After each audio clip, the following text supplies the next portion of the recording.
نحمدُ ونستعينه ونؤمن به ونتوكل عليه ونعوذ بالله من شرور أنفسنا ومن سيئات أعمالنا من يهده الله فلا مضل له ومن يضلل فلا هادي له أشهد أن لا إله إلا الله وحده لا شريك له وأشهد أن محمدًا عبده ورسوله أرسله بالهدى ودين الحق ليظهره على الدين كله ولو كره المشركون اللهم صل على محمد وعلى آل محمد كما صليت على إبراهيم وعلى آل إبراهيم اللهم بارك على محمد وعلى آل محمد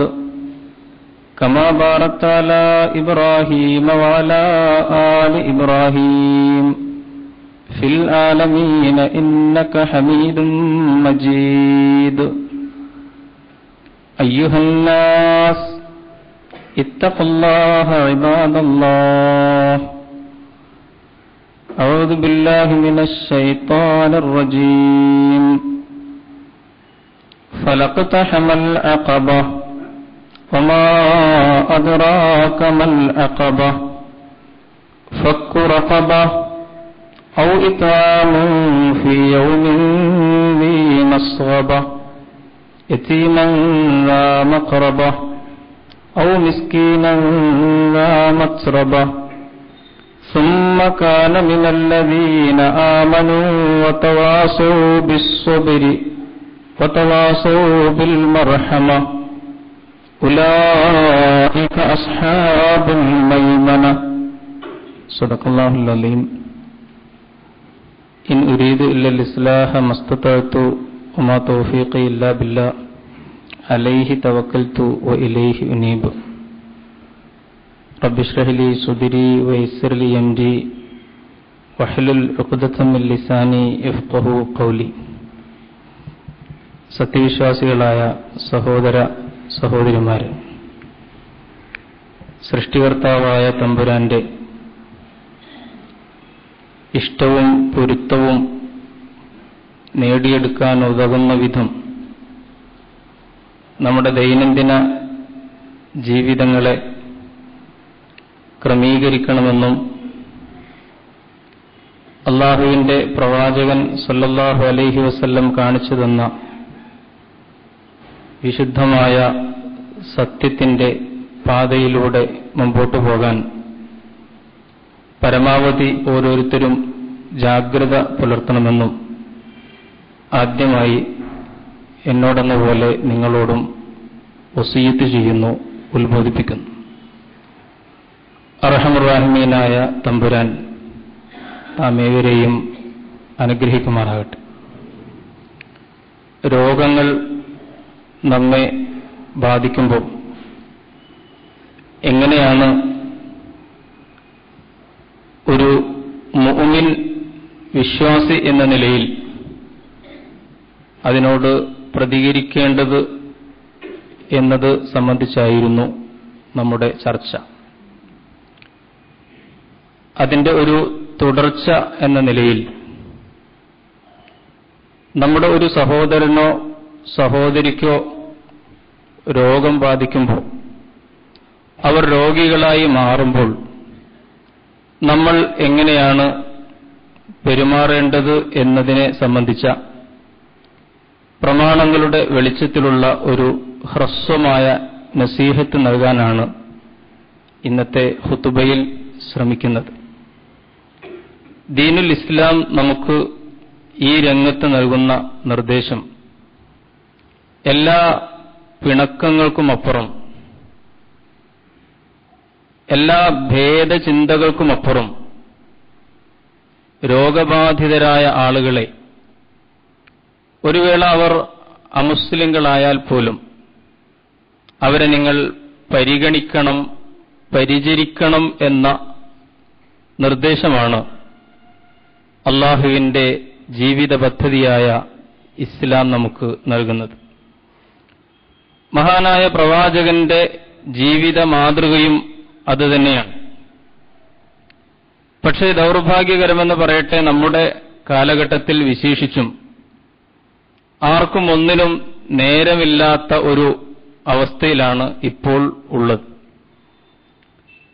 ആർക്കും നേരം തികയുന്നില്ല, തിരക്കോട് തിരക്കാണ്.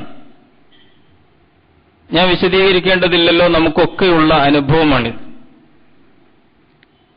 ഒരൽപ്പം സാവകാശത്തോടുകൂടി ഒരാളോട് സംസാരിക്കാൻ പോലും സാധ്യമല്ലാത്ത രീതിയിൽ എങ്ങോട്ടോ ഓടിപ്പാഞ്ഞുകൊണ്ടിരിക്കുകയാണ് മനുഷ്യർ.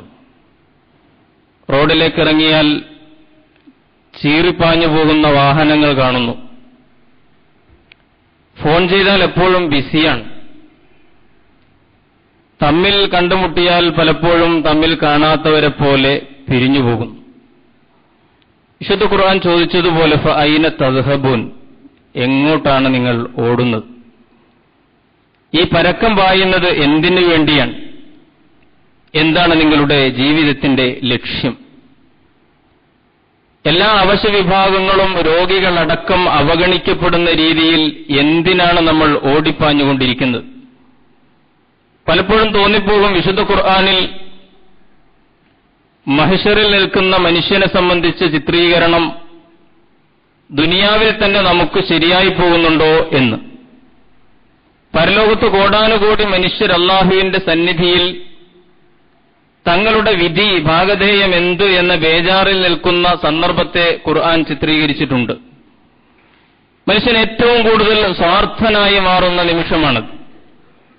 എല്ലാവരെയും മറക്കുകയും തന്നെക്കുറിച്ച് മാത്രം ഓർക്കുകയും ചെയ്യുന്ന ഒരു സന്ദർഭം. യൗമ യഫിറുൽ മർഉ മിൻ അഖീഹി വ ഉമ്മിഹി വ അബീഹി വ സാഹിബത്തിഹി വ ബനീഹി ലികുല്ലി ഇംരിഇൻ മിൻഹും യൗമഇദിൻ ശഅ്നു യുഗ്നീഹി. അവൻ തന്റെ കൂടപ്പിറപ്പുകളിൽ നിന്ന് ഓടിയകലുന്നു, ഭാര്യ സന്താനങ്ങളിൽ നിന്ന് ഓടിയകലുന്നു, മാതാപിതാക്കളെ വിട്ട് അകന്നുപോകുന്നു. കാരണം ലികുല്ലി ഇംരിഇൻ മിൻഹും യൗമഇദിൻ ശഅ്നു യുഗ്നീഹി, അവനവന് തന്നെ ഉണ്ട് ഒരുപാട് ചുമടുകൾ. ആ ഇറക്കാൻ വയ്യാത്ത ചുമടുമായി നിൽക്കുന്ന മനുഷ്യന് തന്റെ ഇണയെക്കുറിച്ച്, മക്കളെക്കുറിച്ച്, മാതാപിതാക്കളെക്കുറിച്ച്, ഉറ്റവരെക്കുറിച്ച്, ഉടയവരെക്കുറിച്ച് ചിന്തിക്കാൻ പോലും നേരമില്ലാത്ത വിധം അവനവന്റെ കാര്യങ്ങൾ തന്നെ തിരക്കിൽപ്പെടുത്തിക്കളയുന്ന ഒരു നിർണായക സന്ദർഭമാണത് എന്ന് ഖുർആൻ സൂചിപ്പിക്കുന്നു. ഇത് പരലോകത്ത് വരാനിരിക്കുന്ന ഒരു കാര്യമാണ്. പക്ഷെ നമ്മുടെ ഇപ്പോഴത്തെ ജീവിത സന്ദർഭങ്ങളും സാഹചര്യങ്ങളും പ്രവണതകളും പരിശോധിക്കുമ്പോൾ ഈ പരലോകത്തെ അനുഭവം നമുക്ക് ഇഹലോകത്ത് വെച്ച് തന്നെ സംഭവിച്ചതുപോലെയാണ് തോന്നുന്നത്. എല്ലാവരും അവനവന്റെ കാര്യത്തിൽ അങ്ങേയറ്റത്തെ സ്വാർത്ഥതയോടുകൂടി മറ്റുള്ളവരിലേക്കൊന്ന് നോക്കാൻ പോലും സാധ്യമല്ലാത്ത വേഗത്തിൽ ഓടിക്കൊണ്ടിരിക്കുകയാണ്. എങ്ങോട്ടാണ് ഈ ഓട്ടം എന്നെല്ലാവർക്കും അറിയാം. വിശുദ്ധ ഖുർആൻ വിശദീകരിച്ചതുപോലെ അൽഹാകുമുത് തകാസുർ ഹത്താ സുർത്തുമുൽ മഖാബിർ, അവന്റെ തല കൊണ്ടുപോയിട്ട് കബറിടത്തിൽ കുത്തുവോളം തുടരുന്ന ദുനിയാവിന്റെ സുഖങ്ങൾക്ക് വേണ്ടിയും മോഹങ്ങൾക്ക് വേണ്ടിയുമുള്ള പരക്കം പാച്ചിലാണ്. എന്തുകൊണ്ടാണ് രോഗിണിയായ നിന്റെ ഉമ്മയെ അവഗണിച്ചുകൊണ്ട് നീ ഓടുന്നത്? എന്തുകൊണ്ടാണ് നിന്റെ ഏറ്റവും പ്രിയപ്പെട്ടവരെ, സഹോദരങ്ങളെ ഒരു നിമിഷമൊന്ന് ആ ആശുപത്രിയുടെ മുമ്പിലൂടെ വാഹനത്തിൽ ചീറിപ്പാഞ്ഞു പോകുമ്പോഴും ഒരു നിമിഷമെടുത്ത് ഒന്ന് സന്ദർശിക്കാൻ നിനക്ക് സാധ്യമാകാത്ത തിരക്ക് എന്തുകൊണ്ട് സംഭവിക്കുന്നു? വിശുദ്ധ ഖുർആൻ പറയുന്നത് അത് തകാസുർ കൊണ്ടാണ് സംഭവിക്കുന്നത്. ദുനിയാവിന്റെ അറ്റമില്ലാത്ത മോഹങ്ങൾ തിരമാലകൾ പോലെ ഓരോ തിരയും തീരം തല്ലി ഒടുങ്ങുമ്പോൾ അടുത്ത തിര ഉത്ഭവിക്കുന്നു. അതങ്ങനെ അനന്തമായി തുടരുന്നു. ഒന്ന് വാങ്ങി അടുത്തത് വാങ്ങാനുള്ള മോഹം, വാങ്ങിക്കൂട്ടാനുള്ള ആഗ്രഹം, ഒരുപാട് വാങ്ങിക്കൂട്ടുന്നതിലാണ് സന്തോഷമെന്ന ചിന്ത. അങ്ങനെ മനുഷ്യൻ ദുനിയാവിന്റെ സുഖങ്ങൾക്ക് പിന്നാലെ, ആ സുഖങ്ങൾ സംഘടിപ്പിക്കണമെങ്കിൽ പണം വേണം, പണം ഒരുപാട് വേണം, ഒരുപാട് പണം വേണമെങ്കിൽ ഒരുപാട് അധ്വാനിക്കണം. അപ്പോൾ പകൽ അധ്വാനിച്ചാൽ പോരാ, രാത്രിയും അധ്വാനിക്കണം. എല്ലാവരെയും അവഗണിച്ചുകൊണ്ട് ഈ ഒരൊറ്റ ലക്ഷ്യത്തിൽ കേന്ദ്രീകരിച്ചുകൊണ്ടുള്ള മനുഷ്യന്റെ പരക്കം പാച്ചിലിനിടയിൽ അവശ്യ വിഭാഗങ്ങൾ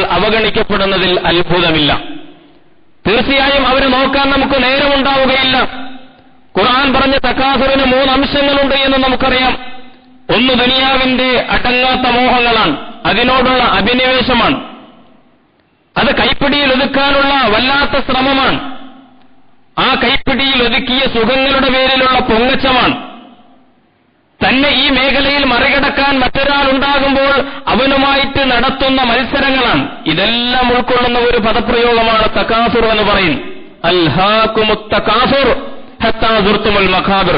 പ്രിയമുള്ളവരെ, ഞാൻ സൂചിപ്പിച്ചത് നമ്മുടെ വിഷയവുമായിട്ടുള്ള ഇതിന്റെ ബന്ധം നമുക്ക് അവശവിഭാഗങ്ങളെ, വിശേഷിച്ചും രോഗികളെ പരിഗണിക്കാൻ നമുക്ക് സാധ്യമല്ലാത്ത ദീനുൽ ഇസ്ലാം നമുക്ക് കൈമാറുന്ന ഏറ്റവും വിശിഷ്ടമായ ഈ പ്രവാചക നിർദ്ദേശത്തെ നമ്മൾ അവഗണിക്കുന്നുവെങ്കിൽ അതിന്റെ കാരണം ഈ ഓട്ടപ്പാച്ചിലാണ് എന്ന് സൂചിപ്പിക്കുകയാണ്. നോക്കൂ, അല്ലാഹുവിന്റെ ദീൻ കരുണയുടെ ദർശനമാണ്. വിശുദ്ധ ഖുർആൻ കാരുണ്യത്തിന്റെ വേദമാണ്. 400ഓളം സ്ഥലങ്ങളിൽ അല്ലാഹുവിന്റെ വിശേഷണമായിട്ട് ഖുർആൻ പറയുന്നത് കാരുണ്യം എന്നാണ്.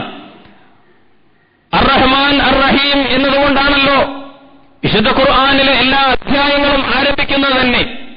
ആ കാരുണ്യവാനായ റബ്ബിന്റെ ഖലീഫയാണ് മനുഷ്യൻ എന്ന് ഇസ്ലാം പഠിപ്പിക്കുന്നു.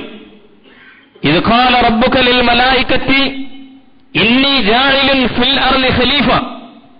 ഭൂമിയിൽ അല്ലാഹുവിന്റെ പ്രതിനിധിയായിട്ടാണ് മനുഷ്യന്റെ നിയോഗം. അല്ലാഹു ആകട്ടെ കാരുണ്യവാനാണ്. കാരുണ്യവാനായ തമ്പുരാന്റെ പ്രതിനിധിയും ഈ കാരുണ്യത്തിന്റെ പ്രതിനിധിയായി മാറേണ്ടതുണ്ട്. അഥവാ റഹ്മത്തിന്റെ ഖിലാഫത്ത് അവൻ ഏറ്റെടുക്കേണ്ടതുണ്ട്. അല്ലാഹുവിന്റെ കരുണയെക്കുറിച്ചൊന്നും വിസ്തരിച്ച് പറയേണ്ടതില്ലല്ലോ, നിരന്തരമായി നമ്മൾ കേട്ടുകൊണ്ടിരിക്കുന്ന കാര്യമാണ്. ലമ്മാ ഖലല്ലാഹുൽ ഖൽഖ കതബ ഫീ കിതാബിഹി ഫഹുവ ഇൻദഹു ഫൗഖൽ അർശ് ഇന്ന റഹ്മതി ഗലബത് ഗലബി. ഹദീസ് ഗ്രന്ഥങ്ങളിൽ നമ്മൾ വായിക്കുന്നു, സൃഷ്ടികർത്താവായ തമ്പുരാൻ സൃഷ്ടിപ്പിൽ നിന്ന് വിരമിച്ചതിന് ശേഷം അല്ലാഹു അവന്റെ മഹത്തായ അർശിന്റെ മുകളിൽ, അവന്റെ സിംഹാസനത്തിന്റെ മുകളിൽ ഒരു ബോർഡ് എഴുതി വെച്ചിരിക്കുകയാണ്, ഇന്ന റഹ്മതി ഗലബത് ഗലബി. നിശ്ചയമായും എന്റെ കാരുണ്യം എന്റെ കോപത്തെ അതിജയിച്ചു നിൽക്കുകയാണ്. എന്റെ കാരുണ്യം എന്റെ കോപത്തെ അതിജയിച്ചു നിൽക്കുകയാണ്. വറഹ്മതി വസിഅത് കുല്ല ശൈ. എന്റെ കാരുണ്യം എല്ലാത്തിനെയും ആവരണം ചെയ്തിരിക്കുകയാണ്. ഖുൽ യാ ഇബാദിയല്ലദീന അസ്റഫൂ ലാ തഖ്നതൂ മിർ റഹ്മത്തില്ലാഹ്. അല്ലാഹുവിന്റെ കരുണയെ തൊട്ട് അതിരുകവിഞ്ഞുപോയ അടിമകളെ നിങ്ങൾ ഒരിക്കലും നിരാശപ്പെടരുത് എന്ന് പറയുകയാണ്. പ്രിയമുള്ളവരെ, സൂചിപ്പിച്ചു വന്നത് അല്ലാഹു കാരുണ്യവാനാണെങ്കിൽ ആ കാരുണ്യവാന്റെ ഖലീഫയായ മനുഷ്യൻ ജീവിതത്തിൽ ഏറ്റെടുത്ത ദൗത്യമെന്ന് പറയുന്നത് ഈ കാരുണ്യത്തിന്റെ പ്രതിനിധാനം കൂടിയാണ്. ആ കാരുണ്യത്തിന്റെ പ്രതിനിധാനത്തിന്റെ ഭാഗമായിട്ടാണ് ഭൂമിയിലുള്ള അവശ്യ വിഭാഗങ്ങളോട് കരുണ കാണിക്കണം എന്ന് പറയുന്നത്. അങ്ങനെ ജീവജാലങ്ങളോടും സഹപ്രവർത്തകരോടും കരുണ കാണിക്കാത്തവൻ ലാ യർഹമുല്ലാഹു മൻ ലാ യർഹമുൻ നാസ്, റവാഹുൽ ബുഖാരി. അങ്ങനെ സൃഷ്ടിജാലങ്ങളോട് കരുണ കാണിക്കാത്തവൻ, ജനങ്ങളോട് കാരുണ്യത്തോടുകൂടി ദയാവായ്പോടുകൂടി പെരുമാറാത്തവൻ, അവനോട് അല്ലാഹുവും കരുണ കാണിക്കുകയില്ലെന്ന് പ്രവാചകൻ സല്ലല്ലാഹു അലൈഹി വസല്ലം നമുക്ക് മുന്നറിയിപ്പ് നൽകുകയാണ്. അതുകൊണ്ടാണ് രോഗികളോട് ഏറ്റവും വലിയ അനുഭാവവും പരിഗണനയും ആവശ്യമെങ്കിൽ അവർക്ക് ശരിയായ പരിചരണവും നൽകുക എന്നത് ഇസ്ലാമിന്റെ ഒരു മുദ്രയായി തീർന്നത്. പ്രവാചകൻ പറഞ്ഞതായിട്ട് സഹാബിമാർ രേഖപ്പെടുത്തി, അമറനാ റസൂലുള്ളാഹി സ്വല്ലല്ലാഹു അലൈഹി വസല്ലം ബിഇയാദത്തിൽ മരീൽ, റവാഹുൽ ബുഖാരി വ മുസ്ലിം.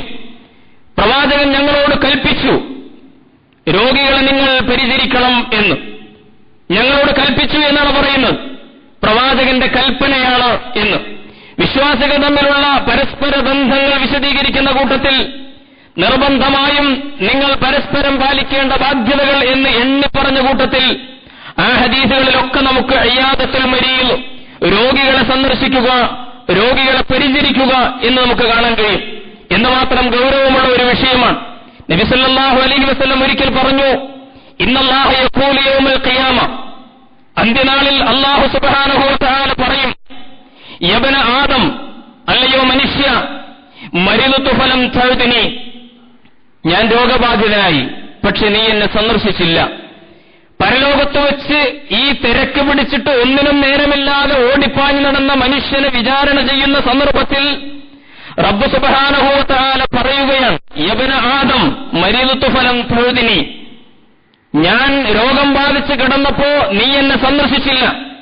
ഖാല, അവൻ ചോദിക്കുന്നു, യാ റബ്ബി കൈഫ അഊദുക വഅൻത റബ്ബുൽ ആലമീൻ, അല്ലാഹുവേ നീ ലോകാലോകങ്ങളുടെ തമ്പുരാനാണല്ലോ, നിനക്ക് രോഗം ബാധിക്കുകയോ എന്നിട്ട് നീ കിടപ്പിലാവുകയോ ഞാൻ നിന്നെ സന്ദർശിക്കുകയോ, എന്താണ് ഈ കേൾക്കുന്നത് എന്നവൻ അത്ഭുതപ്പെടും.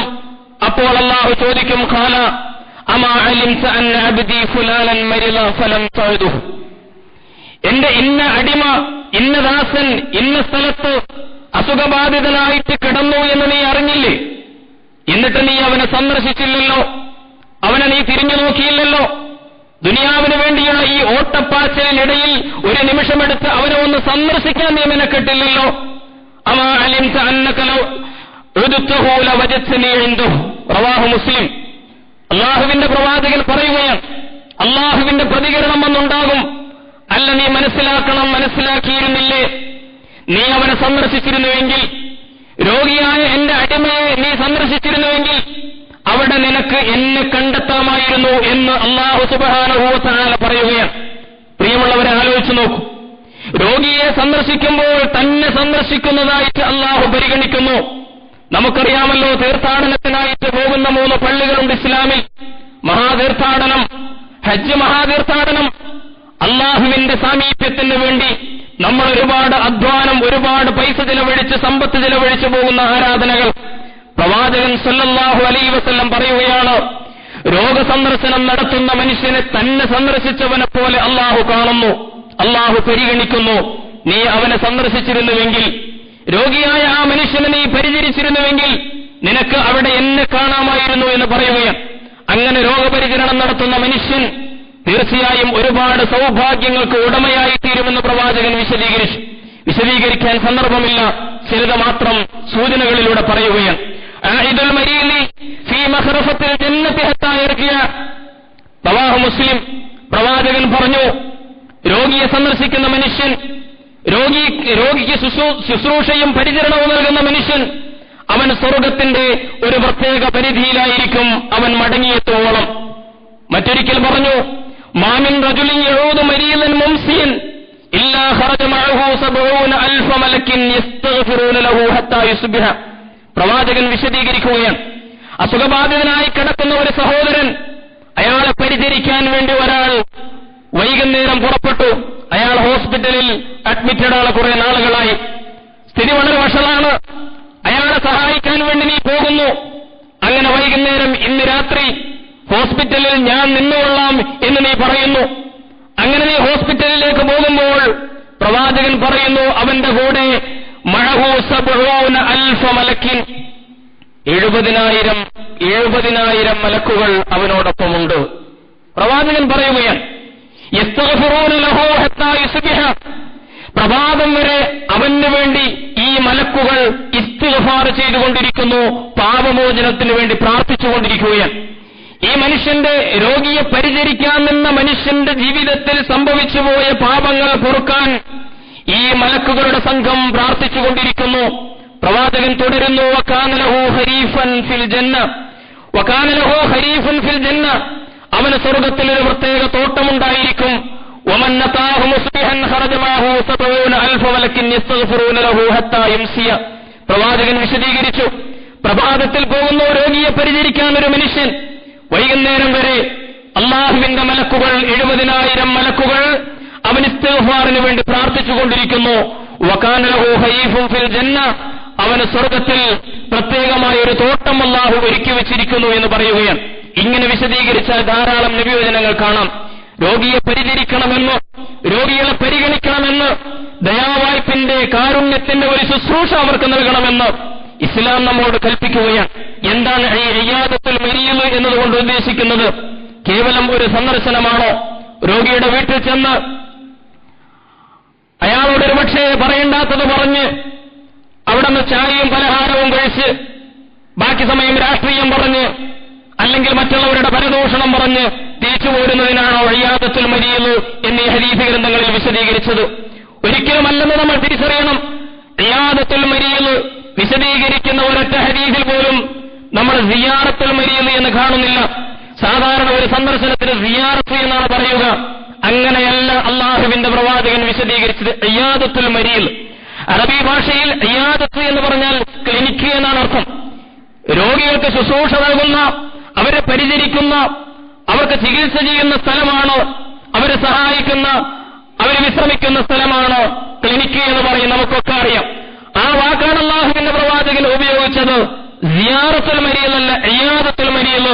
നിങ്ങൾ രോഗികളെ സന്ദർശിക്കണമെന്ന് പറയാൻ വേണ്ടി. അതിൽ പ്രാർത്ഥനയുണ്ട്, അതിൽ സഹായമുണ്ട്, അതിൽ പരിഗണനയും പരിചരണവുമുണ്ട്.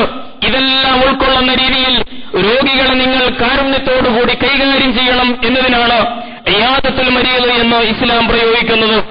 ആലോചിച്ച് നോക്കൂ, റസൂലുള്ളാഹി സ്വല്ലല്ലാഹു അലൈഹി വസല്ലം പ്രത്യേകമായി തന്നെ ഒരുപാട് നിർദ്ദേശങ്ങൾ ഈ മേഖലയിൽ നമുക്ക് കൈമാറിയിട്ടുണ്ട് എന്ന് നാം അറിയേണ്ടതുണ്ട്.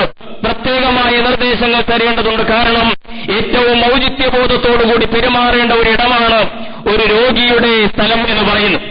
രോഗിയുടെ സമീപം പെരുമാറുമ്പോൾ ഏറ്റവും ഔചിത്യബോധം പ്രകടിപ്പിക്കണം. ഔചിത്യബോധം എന്നതാണല്ലോ പലപ്പോഴും നമുക്ക് ഇല്ലാതായിക്കൊണ്ടിരിക്കുന്നത്. മുസ്ലിം ഉമ്മത്തിന് ഔചിത്യബോധം പല വിഷയത്തിലും, ഈ വിഷയത്തിൽ മാത്രമല്ല ഒരുപാട് വിഷയങ്ങളിൽ കമ്മിയാണ്. സാധാരണ പറയാറുണ്ടല്ലോ കോമൺ സെൻസ്, പിന്നെ കോമൺ അല്ല എന്ന് പറയാറുണ്ട്. സാധാരണ എല്ലാവർക്കും കിട്ടാത്ത ഔചിത്യബോധം, ഇന്നത് ഇന്നയിടത്ത് ഇന്നതുപോലെ എന്നൊരു ബോധത്തോടുകൂടി പെരുമാറേണ്ടതുണ്ട്. പ്രത്യേകിച്ചും രോഗികൾക്കിടയിൽ നമ്മൾ സന്ദർശനം നടത്തുമ്പോൾ അവരോട് പറയേണ്ടാത്തത് പറയാൻ പാടില്ല, അവിടെ നിന്ന് ചർച്ച ചെയ്യേണ്ടാത്തത് ചർച്ച ചെയ്യാൻ പാടില്ല. പെരുമാറ്റം ഏറ്റവും ഹൃദ്യമാകണം. അതുകൊണ്ട് പ്രവാചകൻ പ്രത്യേകമായി സ്ഥലകാല ബോധത്തോടുകൂടി സംസാരിക്കാൻ പ്രത്യേകമായ നിർദ്ദേശങ്ങൾ നമുക്ക് നൽകുകയുണ്ടായി. രോഗി അർഹിക്കുന്നത് ഏറ്റവും നല്ല സംസാരമാണ്, ഏറ്റവും ഹൃദ്യമായ പെരുമാറ്റമാണ്. ഇദാ ഹളർതുൽ മരീദ അവിൽ മയ്യിത ഫഖൂലു ഖൈറൻ. പ്രവാചകൻ സല്ലല്ലാഹു അലൈഹി വസല്ലം പറയുകയാണ്, നിങ്ങളൊരു മയ്യത്തിന് സമീപം പ്രവേശിച്ചു, അല്ലെങ്കിൽ ഒരു രോഗിയെ സമീപിച്ചു എങ്കിൽ ഫഖൂലു ഖൈറ, ഖൈറായത് മാത്രം നിങ്ങൾ പറയണം. ഏറ്റവും നല്ലത്, മൂല്യവത്തായത്, മിതമായത്, ഇതാണ് അദ്ദേഹത്തിന്റെ മുമ്പിൽ പറയേണ്ടത്. ഫഇന്നൽ മലായികത യുഅമ്മിനൂന അലാ മാ തഖൂലൂൻ. റവാഹു മുസ്ലിം. പ്രവാചകൻ സല്ലല്ലാഹു അലൈഹി വസല്ലം പറയുന്നു, അവിടെ മലക്കുകളുടെ സാന്നിധ്യമുണ്ട്. നിങ്ങൾ പറയുന്നതിനൊക്കെ അവർ ആമീൻ ചൊല്ലുന്നുണ്ട്. അങ്ങനെ വിശുദ്ധരായ മാലാഖമാരുടെ സാന്നിധ്യമുള്ള ഒരു സ്ഥലത്താണ് നിങ്ങൾ നിൽക്കുന്നത്. അതുകൊണ്ട് സ്ഥലകാലബോധത്തോടുകൂടി സംസാരിക്കണം, ഔചിത്യബോധത്തോടുകൂടി അവിടെ പെരുമാറണം. നമ്മൾ ആലോചിച്ച് നോക്കൂ, ഇയാദത്തുൽ മരീദിലൂടെ ഒരു രോഗിക്ക് ഏറ്റവും വലിയ ആശ്വാസം ലഭിക്കണം, സാന്ത്വനം കിട്ടണം, അയാളുടെ ആത്മവിശ്വാസം വർദ്ധിക്കണം, അയാൾക്ക് ജീവിതത്തെ അഭിമുഖീകരിക്കാനുള്ള ധൈര്യം വർദ്ധിക്കണം, അയാളുടെ ഈമാനിക നിലവാരം വർദ്ധിക്കണം. ഇതിന് നമ്മുടെ സന്ദർശനം സഹായകരമായി തീരണം. അത്തരത്തിലാണ് ഇയാദത്തുൽ മരീദ് വേണ്ടത്. ഈ ഔചിത്യബോധമില്ലാത്ത ഒരുത്തനാണ് രോഗസന്ദർശനം നടത്തുന്നതെങ്കിൽ ആലോചിച്ചു നോക്കൂ, അതെന്തുമാത്രം വിപരീത ഫലമായിരിക്കും ചെയ്യുക. രോഗിയുടെ അടുത്ത് ചെന്നു, എന്താണ് രോഗം? അതാണ് താങ്കളുടെ രോഗം. ഈ രോഗം എന്നാണ് ഞങ്ങളുടെ അടുത്ത അയൽപക്കത്ത് ഇന്നയാൾക്ക് ബാധിച്ചു. എത്ര തങ്കപ്പെട്ട് നടന്ന മനുഷ്യനാണ്, ഒരാഴ്ച കഴിഞ്ഞില്ല അദ്ദേഹം മരിച്ചു എന്നൊക്കെയാണ് ഈ മനുഷ്യൻ പോയിട്ട് രോഗിയുടെ സമീപം നിന്ന് പറയുന്നതെങ്കിൽ ഒരുപക്ഷെ അയാൾ അടുത്ത മാസം മരിക്കേണ്ട മനുഷ്യൻ ഈ മാസം മരിച്ചു പോകും. അത്രമാത്രം ഭയങ്കരമായ വിഷമങ്ങളായിരിക്കുമല്ലോ അയാൾക്ക് നേരിടുന്നത്. ഈ വിനാശകരമായ വർത്തമാനങ്ങൾ നിങ്ങളുടെ ഭാഗത്തു നിന്നുണ്ടാകാൻ പാടില്ല. ഇദാ ഹളർതുൽ മരീദ അവിൽ മയ്യിത ഫഖൂലു ഖൈറ. നിങ്ങൾ രോഗിയുടെ അടുത്ത് പ്രവേശിച്ചാൽ നല്ലത് മാത്രമാണ് പറയേണ്ടത്. മലക്കുകളുടെ സാന്നിധ്യമുണ്ട് അവിടെ. ആ മലക്കുകൾ നിങ്ങൾ പറയുന്നതിന് ആമീൻ ചൊല്ലുന്നുണ്ട് എന്ന് പ്രവാചകൻ പറയുകയാണ്. ചില രോഗികളുടെ സമീപം ചൊല്ലുമ്പോൾ അധികം നേരം അവിടെ നിൽക്കാൻ പാടില്ല.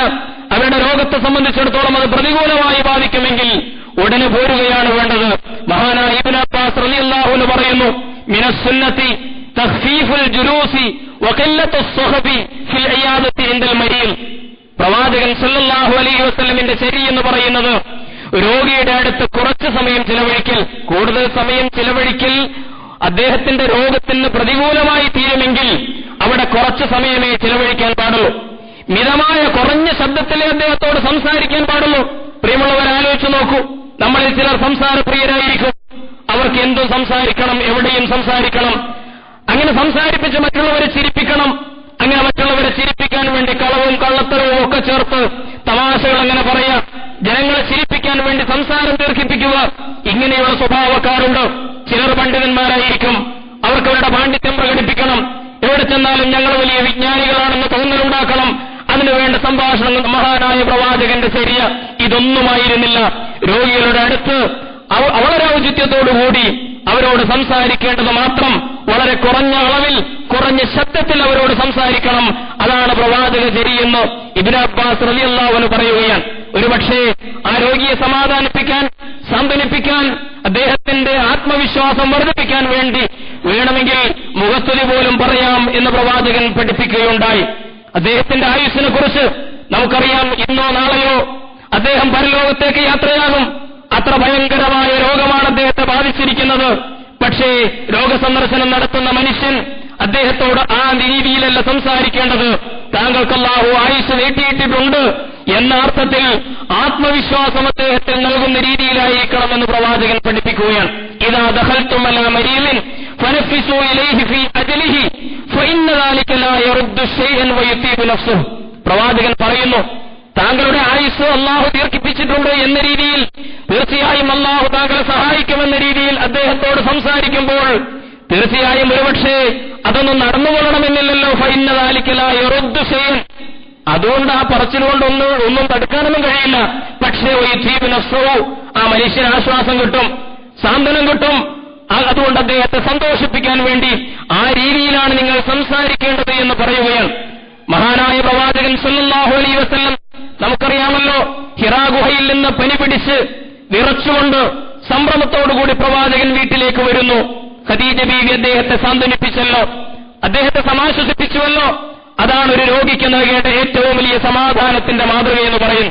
കല്ലാ വല്ലാഹി മാ യുഹ്സീകല്ലാഹു അബദ ഇന്നക ലതസിലുർ റഹിം വതഹ്മിലുൽ കല്ല വതക്സിബുൽ മഅദൂമ വതുഈനു അലാ നവാഇബിൽ ഹഖ്. കല്ലാ വല്ലാഹി മാ യുഹ്സീകല്ലാഹു അബദ, ഒരിക്കലും അല്ലാഹു താങ്കളെ അപമാനിച്ചിട്ടില്ല, അല്ലാഹു താങ്കളെ നിന്ദിക്കുകയില്ല. കാരണം താങ്കൾ അങ്ങേയറ്റം സത്യസന്ധനാണ്, താങ്കൾ വിശ്വസ്തനാണ്, പാവങ്ങളുടെ മോചകനാണ്, അവകാശങ്ങൾ നിഷേധിക്കുന്നവർക്ക് നിഷേധിക്കപ്പെട്ടവർക്ക് വേണ്ടി പണിയെടുക്കുന്നവനാണ്, അതിഥികളെ സൽക്കരിക്കുന്നവനാണ്, കൂട്ടുകുടുംബങ്ങളുടെ ബന്ധങ്ങൾ ആ ബന്ധങ്ങൾ ചേർക്കാൻ പ്രത്യേകം ശ്രദ്ധിക്കുന്നവനാണ്. അതുകൊണ്ട് അല്ലാഹുവിന്റെ റസൂലിനോട് പ്രിയതമ പറയുന്നു, കല്ലാ വല്ലാഹി മാ യുഹ്സീകല്ലാഹു അബദ, ഒരിക്കലും അല്ലാഹു താങ്കളെ അപമാനിക്കുകയില്ല, അവൻ കഷ്ടപ്പെടുത്തുകയില്ല, എന്തോ ഒരു ഗുണം നമുക്ക് വരാൻ പോവുകയാണ് എന്നൊക്കെ പറഞ്ഞിട്ട് സമാധാനത്തിന്റെ സാന്ത്വനത്തിന്റെ ഏറ്റവും വലിയ തേൻതുള്ളികൾ പ്രവാചകന് നൽകുകയാണ്. ഫന്തലഖത് ബിഹി ഖദീജത്തു ഹത്താ അതത് ബിഹി വറഖത്ത് ബിൻ നൗഫൽ ഇബ്നു അമ്മി ഖദീജ. ചരിത്രം രേഖപ്പെടുത്തുന്നു, എന്നിട്ട് വറഖത്ത് ബിൻ നൗഫൽ എന്ന് പറയുന്ന വയോവൃദ്ധനായ ജ്ഞാനിയുടെ അടുത്തേക്ക് അല്ലാഹുവിന്റെ പ്രവാചകനെ കൂട്ടിക്കൊണ്ടുപോകുന്ന ഖദീജയെ നമ്മൾ ചരിത്രത്തിൽ കാണുകയാണ്. പ്രിയമുള്ളവരെ, പറഞ്ഞു വന്നത് രോഗിയുടെ അടുത്തുള്ള നമ്മുടെ സംഭാഷണം അങ്ങനെയായിരിക്കണം എന്നാണ്. അല്ലെങ്കിൽ ഇയാദത്തുൽ മരീദ് വിപരീത ഫലം ചെയ്യും. പ്രവാചകൻ അതിന് പ്രത്യേകമായിട്ട് നിർദ്ദേശങ്ങൾ നൽകുകയാണ്. രണ്ടാമതായി, രോഗികൾക്ക് വേണ്ടി പ്രാർത്ഥിക്കുവാൻ കഴിയണം. ആത്മാർത്ഥമായി, നിഷ്കളങ്കമായി രോഗി അയാൾ അനുഭവിക്കുന്ന വേദനകളെ മുൻനിർത്തി പടച്ചതമ്പുരാനോട് അദ്ദേഹത്തിന് വേണ്ടി പ്രാർത്ഥിക്കാൻ കഴിയണം. ആയിഷ ബീവി പറയുന്നു, അന്ന നബി സല്ലല്ലാഹു അലൈഹി വസല്ലം കാന യഊദുൽ മരീദ വയഖൂലു അല്ലാഹുമ്മ അദ്ഹബിൽ ബഅസ് ഇശ്ഫി അൻത ശാഫി ലാ ശിഫാ ഇല്ലാ ശിഫാഉക ശിഫാഅൻ ലാ യുഗാദിറു സഖമാ. റവാഹു ബുഖാരി വ മുസ്ലിം. ആയിഷ ബീവി രേഖപ്പെടുത്തുകയാണ്, പ്രവാചകൻ സല്ലല്ലാഹു അലൈഹി വസല്ലം ഒരു രോഗിയെ സന്ദർശിക്കുമ്പോൾ അദ്ദേഹത്തിന് വേണ്ടി പ്രാർത്ഥിക്കാറുണ്ട്. പടച്ചവനെ, ഇദ്ദേഹത്തിൽ നിന്ന് ഈ വിഷമത്തെ നീ നീക്കണമേ, ഇദ്ദേഹത്തിന് ശിഫ നൽകണമേ, നീയാണ് യഥാർത്ഥത്തിൽ രോഗങ്ങൾക്ക് ശിഫ നൽകുന്നവൻ. അൻത ശാഫി ലാ ശിഫാ ഇല്ലാ ശിഫാഉക ശിഫാഅൻ ലാ യുഗാദിറു സഖമാ. പടച്ചവനെ, നിനക്കല്ലാതെ രോഗം ഭേദമാക്കാൻ കഴിയുകയില്ല, നീ ഭേദമാക്കുന്നതാണ് യഥാർത്ഥത്തിൽ ഭേദമാക്കൽ. അതുകൊണ്ട് അല്ലാഹുവേ, ഇദ്ദേഹത്തെ നീ ഈ രോഗത്തിൽ നിന്ന് മോചിപ്പിക്കണമേ എന്ന് അദ്ദേഹത്തിന് വേണ്ടി പ്രാർത്ഥിക്കുന്നു. ഒരു വിഷമവും ഒരസ്വസ്ഥതയും ഒരു രോഗത്തിന്റെ പ്രയാസവും അവശേഷിപ്പിക്കാത്ത രീതിയിലുള്ള ശിഫ ഇദ്ദേഹത്തിന് നൽകണമേ എന്ന് പ്രവാചകൻ പ്രാർത്ഥിക്കുന്നു. അൻ ഇബ്നു അബ്ബാസ് റളിയല്ലാഹു അൻഹു ഇന്ന റസൂലുള്ളാഹി സ്വല്ലല്ലാഹു അലൈഹി വസല്ലം ഇദാ ദഖല അലാ മൻ യഊദുഹു, ഒരു രോഗിയുടെ അടുത്തേക്ക് പ്രവാചകൻ പ്രവേശിച്ചാൽ പ്രവാചകൻ അദ്ദേഹത്തോട് പറയും, ലാബസ്, സാരില്ല സഹോദര, വിഷമിക്കേണ്ട സഹോദര, തൊഹൂർ, അല്ലാഹു സുബ്ഹാനഹു വ തആല താങ്കളെ ശുദ്ധനാക്കും, താങ്കളെ ശുദ്ധീകരിക്കും, അഥവാ താങ്കളുടെ രോഗം ഭേദമാക്കും ഇൻഷാ അല്ലാഹ് അവൻ ഉദ്ദേശിക്കുന്നുവെങ്കിൽ എന്ന് പറഞ്ഞിട്ട് അദ്ദേഹത്തെ ആശ്വസിപ്പിക്കാറുണ്ടായിരുന്നു പ്രവാചകൻ. പ്രവാചകന്റെ മാതൃക, ലഖദ് കാന ലക്കും ഫീ റസൂലില്ലാഹി ഉസ്വത്തുൻ ഹസനത്തുൻ, അല്ലാഹുവിന്റെ പ്രവാചകനിലാണ് നിങ്ങൾക്ക് വിശിഷ്ടമായ മാതൃകയുള്ളത്.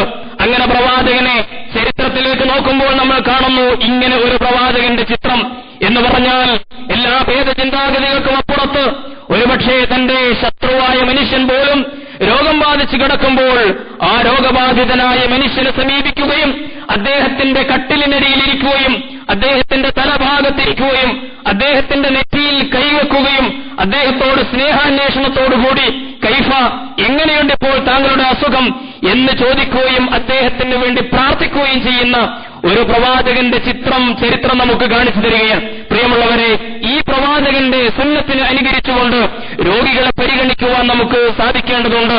ഒരുപക്ഷെ ആ സാഹചര്യത്തിന്റെ സന്ദർഭത്തിന്റെ താല്പര്യമെന്ന് പറയുന്നത് രോഗി കേൾക്കെ പ്രാർത്ഥിക്കലാണെങ്കിൽ പ്രവാചകൻ പഠിപ്പിക്കുന്നു ആ രോഗി കേൾക്കെ അദ്ദേഹത്തിന് വേണ്ടി പ്രാർത്ഥിക്കാം. സഅദ് റളിയല്ലാഹു അൻഹു പറയുകയുണ്ടായിട്ടുണ്ട്, ഞാൻ രോഗിയായി കിടന്നപ്പോൾ ഒരു ദിവസം പ്രവാചകൻ വന്നിട്ട് എന്നോട് കുശലാന്വേഷണമൊക്കെ നടത്തിയിട്ട് എനിക്ക് വേണ്ടി അദ്ദേഹം ഉറക്കെ പ്രാർത്ഥിച്ചു, അല്ലാഹുമ്മ ശ്ഫി സഅദ. ഉറക്കെ അദ്ദേഹം പറയുകയാണ്, സഅദിന് അല്ലാഹുവേ നീ ശിഫ നൽകണേ എന്ന് പ്രാർത്ഥിക്കുകയാണ്. ഒരുപക്ഷെ തനിക്ക് വേണ്ടി പ്രാർത്ഥിക്കുന്നത് കേൾക്കുമ്പോൾ രോഗിക്കൊരാശ്വാസവും സന്തോഷവും ഉണ്ടാകുന്നുവെങ്കിൽ, അദ്ദേഹത്തിന് ആത്മവിശ്വാസമുണ്ടാകുമെങ്കിൽ അങ്ങനെയും ചെയ്യണം എന്ന് പ്രവാചകൻ പഠിപ്പിക്കുകയാണ്. പറഞ്ഞു വന്നതിന്റെ ചുരുക്കം, രോഗി അർഹിക്കുന്ന അവകാശമാണ് പ്രാർത്ഥന എന്ന് പറയുന്നത്.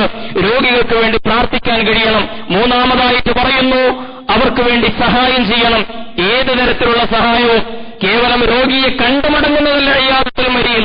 അയാൾക്ക് വേണ്ടത് എന്താണോ, ശാരീരികമായ പരിചരണമാണെങ്കിൽ അങ്ങനെ, സാമ്പത്തികമായ സഹായമാണെങ്കിൽ അങ്ങനെ, അദ്ദേഹത്തെ സന്തോഷിപ്പിച്ചുകൊണ്ട് കുറെ നേരം സംഭാഷണം നടത്തലാണെങ്കിൽ അങ്ങനെ, അദ്ദേഹത്തിന് ഇഷ്ടപ്പെട്ട ഒരു ഭക്ഷണമുണ്ടെങ്കിൽ ആ ഭക്ഷണം അദ്ദേഹം ആഗ്രഹിക്കുന്നുവെങ്കിൽ അത് സംഘടിപ്പിച്ചു കൊടുക്കലാണെങ്കിൽ അങ്ങനെ, ഇതൊക്കെ അല്ലാഹുവിന്റെ റസൂൽ സല്ലല്ലാഹു അലൈഹി വസല്ലം വിശദീകരിച്ച് പറഞ്ഞു തന്നിട്ടുണ്ട്. ഫൈനിസ്തഹാ ശൈഅൻ വഅലിമ അന്നഹു ലാ യദുറുഹു അമറ ലഹു ബിഹി.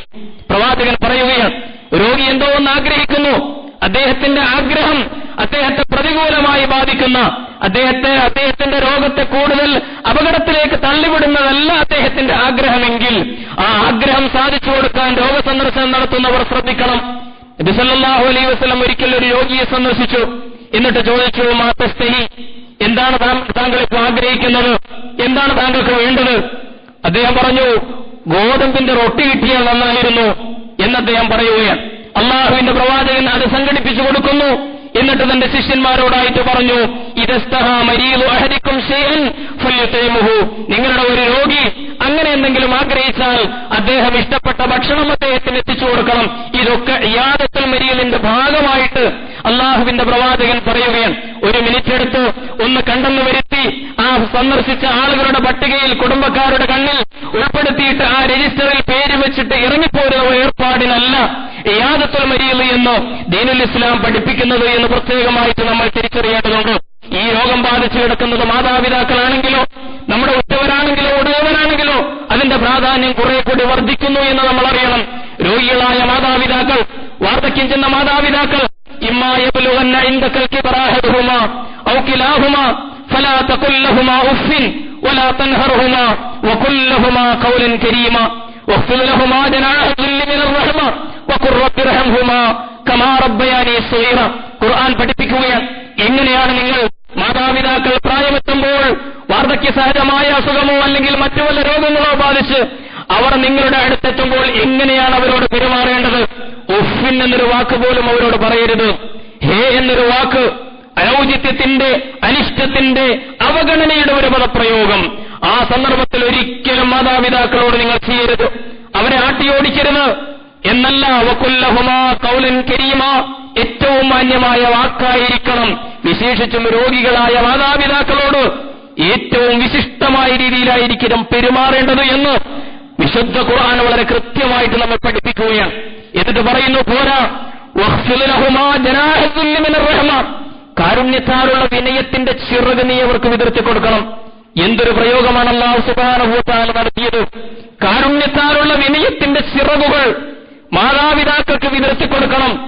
എന്നെ സംരക്ഷിക്കാൻ, എന്നെ നോക്കാൻ, എന്നെ പരിഗണിക്കാൻ, എന്റെ ഇഷ്ടാനിഷ്ടങ്ങൾ കേൾക്കാൻ, എനിക്ക് മരുന്ന് വാങ്ങിത്തരാൻ എന്നോടൊപ്പം, ഒറ്റപ്പെടുത്തലിന്റെ ഒരു അനുഭവമല്ല, എന്നോടൊപ്പമുണ്ട് എന്റെ മക്കൾ എന്ന ഒരു തോന്നൽ അവരുടെ മനസ്സിൽ ഉണ്ടാകുന്ന രീതിയിലായിരിക്കണം അവരോടുള്ള പെരുമാറ്റം. കാരുണ്യത്താലുള്ള വിനയത്തിന്റെ ചിറകുകൾ വിതർത്തി കൊടുക്കണം. മുകളിൽ വട്ടമിട്ട് പരുന്ത് പറക്കുമ്പോൾ കോഴിത്തള്ള അതിന്റെ കുഞ്ഞുങ്ങളെ ചിറക് വിതർത്തി അതിന്റെ അടിയിൽ ഷെൽട്ടർ കൊടുക്കുന്നത് പോലെ വാർദ്ധക്യത്തിൽ മനസ്സാഗ്രഹിക്കുന്നതൊന്നും ശരീരം കൊണ്ട് ചെയ്യാൻ കഴിയാത്ത ഒരു കാലഘട്ടത്തിൽ എത്തിച്ചേരുമ്പോൾ നിന്നെ പ്രസവിച്ച മാതാവ്, നിന്നെ പോറ്റി വളർത്തിയ പിതാവ്, ആ മാതാപിതാക്കൾക്ക് ഇത്തരം ഒരു പെരുമാറ്റമാണ് പോരാ. വഖുർ റബ്ബിർഹംഹുമാ കമാ റബ്ബയാനി സഗീറ, ഞങ്ങളെ ചെറുപ്പത്തിൽ കാരുണ്യത്തോടെ ഇവർ വളർത്തിയെന്ന് തമ്പുരാനെ, ഇതുപോലെ എന്റെ മാതാപിതാക്കളോട് നീ കരുണ ചെയ്യണമെന്ന് അവർക്ക് വേണ്ടി പ്രാർത്ഥിക്കുക കൂടി വേണമെന്ന് പറയുകയാണ്. ഞാൻ വിശദീകരിക്കേണ്ടതില്ലല്ലോ വൃദ്ധസദനങ്ങളുടെ ഈ കാലഘട്ടത്തിൽ എങ്ങനെയാണ് ഈ കാരുണ്യത്താലുള്ള വിനയത്തിന്റെ ചിറക് ഇന്ന് മാതാപിതാക്കൾക്ക് കിട്ടിക്കൊണ്ടിരിക്കുന്നത് എന്ന്. ഇക്കഴിഞ്ഞ ഈസ്റ്റർ ദിനത്തിൽ നമ്മൾ പത്രത്തിൽ വായിച്ചു, അല്ല പത്രത്തിലൊരു പടം കണ്ടു. 90 വയസ്സുള്ള വൃദ്ധയായ ഒരു മാതാവിന്റെ, റോസ എന്നോ മറ്റോ പേരുള്ള ഒരു മാതാവിന്റെ പടമുണ്ടായിരുന്നു പത്രങ്ങളിൽ. വൃദ്ധസദനത്തിൽ കഴിയുകയാണ്. 5 മക്കളുണ്ട്. എല്ലാവരും നല്ല പ്രഗത്ഭരാണ്, പെണ്ണും ആണുമൊക്കെ ആയിട്ടുള്ള ആളുകൾ. ഒരാൾ ഫോറസ്റ്റ് ഓഫീസറായിരുന്നു, ഒരാളൊരു പ്രമുഖ രാഷ്ട്രീയ പാർട്ടിയുടെ ബ്ലോക്ക് തല നേതാവാണ്. ഇങ്ങനെയുള്ള മക്കളൊക്കെയുള്ള ഒരു മാതാവ് വൃദ്ധസദനത്തിൽ കഴിയുകയാണ്. ഈസ്റ്റർ വന്നപ്പോൾ അവർക്കൊരാഗ്രഹം, മക്കളോടൊപ്പം ഒരൽപ്പം ഭക്ഷണം കഴിക്കണം, ആ സന്തോഷത്തിൽ പങ്കുചേരണം. അതിനുവേണ്ടി വൃദ്ധസദനത്തിലെ അധികൃതരോട് അനുവാദം ചോദിച്ചിട്ട് വീട്ടിലേക്ക് വരികയാണ്. അങ്ങനെ കുടയും ബാഗുമൊക്കെയായിട്ട് വീട്ടിൽ വന്ന 90 വയസ്സുള്ള രോഗിണിയായ ഈ വൃദ്ധ, പക്ഷേ അവരൊറ്റ മക്കൾ, 5 മക്കളിൽ ഒരാൾ പോലും വീട്ടിലേക്ക് കടത്താൻ തയ്യാറായില്ല. കാരണം അവരുടെ സംഘടിതമായ തീരുമാനമായിരുന്നു അവർ വൃദ്ധസദനത്തിൽ പാർപ്പിക്കുക എന്നത്. അങ്ങനെ തെരുവിൽ നിൽക്കുന്ന ഈ വൃദ്ധയുടെ പടം പത്രങ്ങളിൽ വന്നു. ഒരു കൗതുക വാർത്ത പോലെ പത്രങ്ങളിൽ വന്നു. ഇവരങ്ങനെ നാട്ടുകാരിട്ട് കൊടുത്ത ഒരു കസേരയിൽ അങ്ങനെ റോഡിന്റെ സൈഡിലിരിക്കുന്ന ഒരു പടം. പ്രിയമുള്ളവരെ, വിശുദ്ധ അവസാനം തിരിച്ചു പോവുകയാണ്, വൃദ്ധസദനത്തിലേക്ക് തന്നെ തിരിച്ചു പോവുകയാണ്. മലപ്പുറം ജില്ലയിലെ കുഗ്രാമങ്ങളിൽ പോലും വൃദ്ധസദനങ്ങൾ പെരുകിക്കൊണ്ടിരിക്കുന്ന ഈ കാലഘട്ടത്തിൽ വിശുദ്ധ ഖുർആൻ പറയുകയാണ്, കാരുണ്യത്താലുള്ള വിനയത്തിന്റെ ചിറകുകൾ നീ അവർക്കായി വിതർത്തിക്കൊടുക്കേണ്ടതുണ്ടോ എന്ന് പഠിപ്പിക്കുന്നു. പ്രിയമുള്ളവരെ, മാതാപിതാക്കളാണെങ്കിൽ, ഉറ്റവരാണെങ്കിൽ, ഉടയവരാണെങ്കിൽ കൂടുതൽ വലിയ പ്രാധാന്യമുണ്ട് ഈ അയ്യാദത്തുൽ മരീദിനെ എന്ന് സൂചിപ്പിക്കുകയാണ്.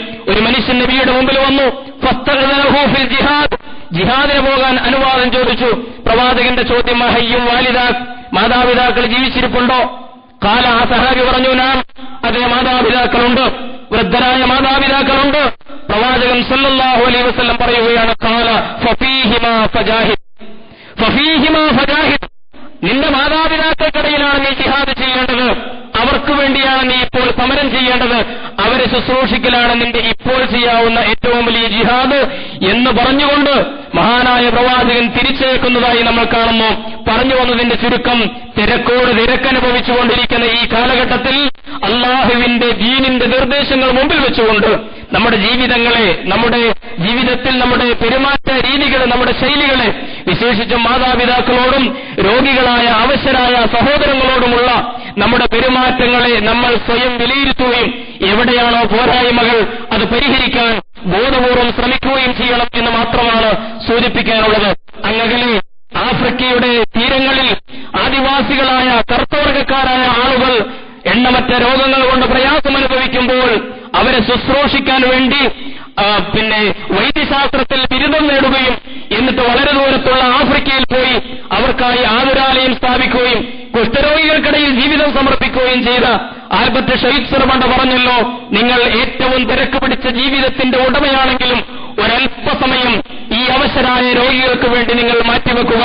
ഒരൽപ്പസമയം അത് എത്ര ചെറുതായാലും നിങ്ങൾ മാറ്റിവെച്ചേ മതിയാകൂ. അത് ഇവിടെ നിന്ന് എന്തോ ഒന്ന് കിട്ടാൻ വേണ്ടി ഒരു വരുമാനമുണ്ടാക്കാനുള്ള മാർഗമല്ല, മറിച്ച് നിങ്ങൾക്കൊരു വരുമാനവും തരാത്ത, നിങ്ങൾക്ക് ആനന്ദം നൽകുന്ന ഒന്നായിട്ട് നിങ്ങളത് സ്വീകരിക്കണമെന്ന് പറഞ്ഞല്ലോ. അള്ളാഹുവിന്റെ പ്രവാചകൻ പഠിപ്പിച്ച മഹത്തായ സുന്നത്താണ് ഇയ്യാദത്തുൽ മരീദ് എന്ന് പറയുന്നത്.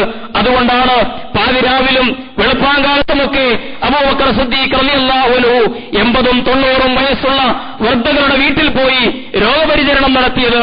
കണ്ണിന് കാഴ്ചയില്ലാത്ത സഹോദരങ്ങൾ, അവർക്ക് വേണ്ട സാധനങ്ങൾ എത്തിച്ചു കൊടുക്കുക, ആരും പരിചരിക്കാനില്ലാത്ത ആളുകൾക്ക് സഹായം എത്തിച്ചു കൊടുക്കുക, അതാരും കാണാതിരിക്കാൻ പലപ്പോഴും സുബഹി നമസ്കാരത്തിന്റെ മുമ്പിൽ തന്നെ പോയി അദ്ദേഹം രോഗപരിചരണം നിർവഹിച്ചിരുന്നു എന്നൊക്കെ നമ്മൾ ചരിത്രത്തിൽ വായിക്കുകയാണ്.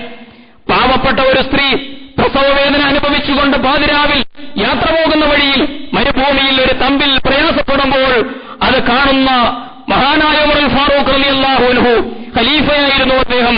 വീട്ടിലേക്ക് പോയി സ്വന്തം ഭാര്യയെ കൂടി വിളിച്ചു കൊണ്ടുവന്നിട്ട് ആ പാവപ്പെട്ട പ്രജയുടെ പെണ്ണിന്റെ പേരെടുത്ത കഥ ചരിത്രത്തിൽ നമ്മൾ വായിക്കുകയാണ്. അള്ളാഹുവിന്റെ പ്രവാചകൻ പഠിപ്പിച്ച ഈ മഹത്തായ സുന്നത്ത് അത് വളരെ വളരെ പ്രധാനമാണ് എന്ന് തിരിച്ചറിഞ്ഞുകൊണ്ട് മനുഷ്യത്വം അസ്തമിച്ചുകൊണ്ടിരിക്കുന്ന, മാനവികത അസ്തമിച്ചുകൊണ്ടിരിക്കുന്ന ഈ കാലഘട്ടത്തിൽ ദീനുൽ ഇസ്ലാമിന്റെ ഈ മഹത്തായ സന്ദേശത്തെ മുമ്പിൽ വെച്ചുകൊണ്ട് പ്രമാണങ്ങളുടെ വെളിച്ചത്തിൽ നമ്മുടെ ജീവിതങ്ങളെ സ്വയം വിലയിരുത്തുക. മാതാപിതാക്കളോടുള്ള എന്റെ പെരുമാറ്റം ഒന്നാമതായി ഈ പറഞ്ഞതൊക്കെ ഒന്നാമതായിട്ട് എനിക്ക് തന്നെയാണ് ബാധകം. എന്റെ മാതാപിതാക്കളോട് ഞാൻ എങ്ങനെയാണ് പെരുമാറുന്നത്? രോഗിയായ സഹോദരനോട് ആ വിവരമറിഞ്ഞിട്ടും ഒന്ന് തിരിഞ്ഞു നോക്കാൻ പോലും സന്ദർഭമില്ലാതെ എന്ത് തിരക്കിലാണ്, എന്ത് ജിഹാദിലാണ് നമ്മൾ ഏർപ്പെട്ടുകൊണ്ടിരിക്കുന്നത്. അവർക്ക് വേണ്ടി പ്രാർത്ഥിക്കാതെ, അവർക്ക് വേണ്ട സഹായങ്ങൾ ചെയ്യാതെ, അവരോടൊന്നൊരു കനിവിന്റെ നോട്ടം പോലും അവരുടെ മേൽ അയച്ചു കൊടുക്കാതെ, എന്നിട്ടതാ പെട്ടെന്നൊരു ദിവസം ഇന്ന് അദ്ദേഹത്തിനാണ് രോഗം ബാധിച്ചിരിക്കുന്നത്. അങ്ങനെ ആ ശവപേടകത്തിന്റെ പുറത്തെഴുതി വെച്ചതുപോലെ ഇന്ന് ഞാൻ നാളെ നീ എന്ന് പറയുന്നത് പോലെ അടുത്ത നിമിഷത്തിൽ എന്തോ ഒരു ചെക്കപ്പിന് യാദൃച്ഛികമായിട്ട് ഹോസ്പിറ്റലിൽ ചെന്നപ്പോൾ യാദൃച്ഛികമായിട്ട് കണ്ടെത്തുന്നു താൻ ഇത്ര വലിയ രോഗിയാണെന്ന്, ഞാനും രോഗിയായി മാറുകയാണ്, പെട്ടെന്ന് മരണപ്പെടുകയാണ്. എത്രയോ അനുഭവങ്ങൾ നമ്മുടെ മുമ്പിൽ നടന്നുകൊണ്ടിരിക്കുന്നു. അതുകൊണ്ട് ഈ പ്രമാണ വചനങ്ങളുടെ വെളിച്ചത്തിൽ രോഗം ബാധിക്കുമ്പോൾ എങ്ങനെയാണ് നമ്മൾ പെരുമാറേണ്ടത്, മറ്റുള്ളവർക്ക് രോഗം ബാധിക്കുമ്പോൾ അവരോടെങ്ങനെയാണ് പെരുമാറേണ്ടത്, ദീനീ ബാധ്യതകൾ തിരിച്ചറിഞ്ഞുകൊണ്ട് അത് നിറവേറ്റാൻ ആ മേഖലയിൽ വല്ല പോരായ്മകളുമൊക്കെ ഉണ്ടെങ്കിൽ ആർക്കും ഒന്നിനും നേരമില്ലാത്തതുകൊണ്ട് പ്രത്യേകം സംഘടനകൾ ഉണ്ടാക്കുകയാണിപ്പോ രോഗപരിചരണങ്ങൾക്ക് വേണ്ടി. ഞാൻ അവരെ വിമർശിക്കുകയില്ല, അവരേറ്റവും നല്ല സേവനമാണ് ചെയ്തുകൊണ്ടിരിക്കുന്നത്. പെയിൻ ആൻഡ് പാലിയേറ്റീവ് ക്ലിനിക്കുകൾ പോലെ ഒരുപാട് സന്നദ്ധ സംഘങ്ങൾ. എന്തുകൊണ്ട് ഇതൊക്കെ വേണ്ടിവരുന്നു? ഉമ്മയെയും ബാപ്പയെയും മക്കൾ നോക്കാതിരിക്കുമ്പോൾ ഉമ്മയെയും ബാപ്പയെയും അവരുടെ അവകാശങ്ങൾ കൊടുക്കാൻ നിയമങ്ങൾ പാർലമെന്റിൽ പാസ്സാക്കേണ്ടി വരുന്ന ഒരു രാജ്യത്ത്, ഒരു കാലഘട്ടത്തിലാണ് നമ്മൾ ജീവിച്ചുകൊണ്ടിരിക്കുന്നത്. വളരെ ഗൗരവപൂർവ്വം നമ്മളെ ഒരു മുഹാസബക്ക് വിധേയമാക്കുകയും പോരായ്മകൾ, നമ്മുടെ പോരിശകൾ പറഞ്ഞുകൊണ്ടിരിക്കുന്നത് അവസാനിപ്പിച്ചുകൊണ്ട് ഈ മേഖലയിലൊക്കെയുള്ള നമ്മുടെ പോരായ്മകൾ പരിഹരിക്കാനുള്ള ബോധപൂർവമായ പരിശ്രമം നമ്മൾ നടത്തുകയും ചെയ്യണം. കാര്യങ്ങൾ ശരിയായി മനസ്സിലാക്കാൻ റബ്ബ് സുബ്ഹാനഹു വ തആല നമുക്ക് തൗഫീഖ് നൽകി അനുഗ്രഹിക്കുമാറാകട്ടെ.